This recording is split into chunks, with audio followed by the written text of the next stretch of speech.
હે family, welcome back to my channel life with Jigna. કેમ છો તમે બધા? આઈ હોપ તમે બધા મજામાં જશો. તો વાગી ગયા છે સવારના 10:30 અને નાઈ ધોઈને રેડી થઈ ગઈ છું આજે.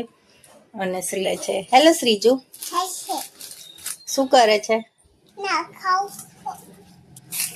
તો એને એનો નાસ્તો એન્જોય કરવા દઈએ. અને આજે જવાનું છે હોસ્પિટલ. ફ્રાઈડે થઈ ગયો છે 2 અઠવાડિયા, તો રિપોર્ટ લઈને જવાનું છે. તો આગળ બ્લોગમાં છેક સુધી જોજો. આગળ રિપોર્ટ લઈને જવાનું છે, તો આગળ ડૉક્ટર શું કહે છે એ જોવા માટે તમે વિડીયોને છેક સુધી જોજો. તો વાગવામાં વાગી ગયા છે 5:30 અને અમે હોસ્પિટલ જઈને આવી ગયા છે. ત્યાં ડૉક્ટરે ચેકઅપ કર્યું અને થોડું પાણી ભરાઈ ગયું હતું, એ એમને નીડલ વડે કાઢી દીધું છે. અને કાલે હવે અમારે જવાનું છે રેડિયેશનના ડૉક્ટરને મળવા માટે.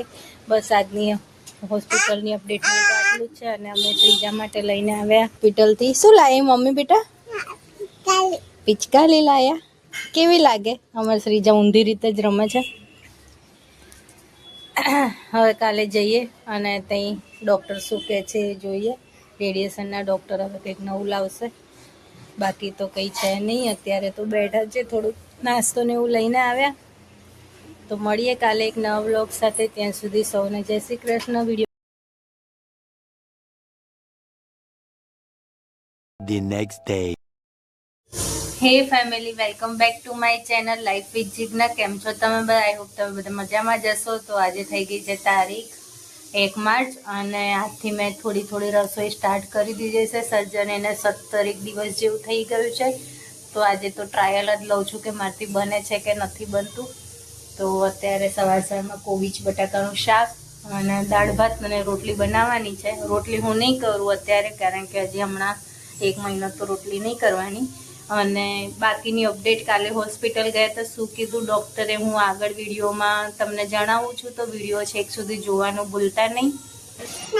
આ બાજુ ક્યાં ગઈ શ્રીજુ?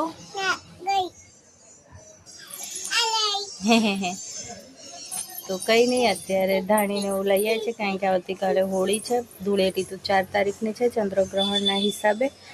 અને આ શું ચોટ્યું? મને પાલક ચોટ્યો છે. પાલક બાફા મૂક્યો છે, કારણ કે બનાવવાનું છે પાલક પનીરની સબ્જી. જિજ્ઞાસમાં ખાવી હતી તો બનાવવાનું હતું પનીરનું સબ્જી, પણ પછી બહાર ગયા અને પાલક જોયું તો પાલક પનીરની સબ્જી બનાવવાની છે. કાલે અમે હોસ્પિટલ ગયા હતા, તો ડૉક્ટરે રેડિયેશન માટે કીધું છે. રેડિયેશનનું એપ્રુવલ માટે મૂક્યું છે. અને હજી સર્જરીને મહિનો નથી થયો, એટલે મહિના પછી સ્ટાર્ટ કરશે રેડિયેશન. ત્યાં સુધી એપ્રુવલ આવી જશે તો બીજી કંઈ આગળની પ્રોસેસ છે એ લોકો સ્ટાર્ટ કરશે. મને એમાં વધારે ખબર પડતી નથી, એટલે હું ઇન્ફોર્મેશન નહીં આપું. જેમ જેમ થશે એમ તમને લોકોને વિડીયોમાં આગળ જણાવતી રહીશ.